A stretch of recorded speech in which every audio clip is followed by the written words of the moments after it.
Did you know that 79% of people who quit their jobs cite lack of appreciation from their bosses as the reason for leaving? That's right, it's not the company they're leaving, but the management.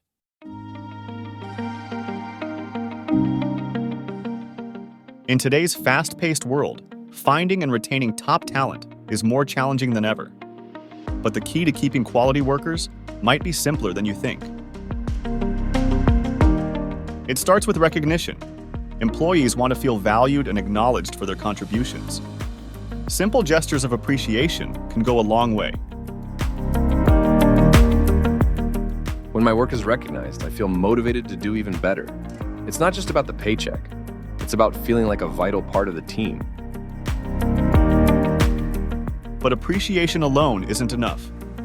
Providing opportunities for growth, fostering a positive work environment, and ensuring open communication are also crucial components. Investing in your employees' development not only boosts their skills, but also their loyalty to your company. So remember, the key to finding and keeping quality workers lies in the value you place on them.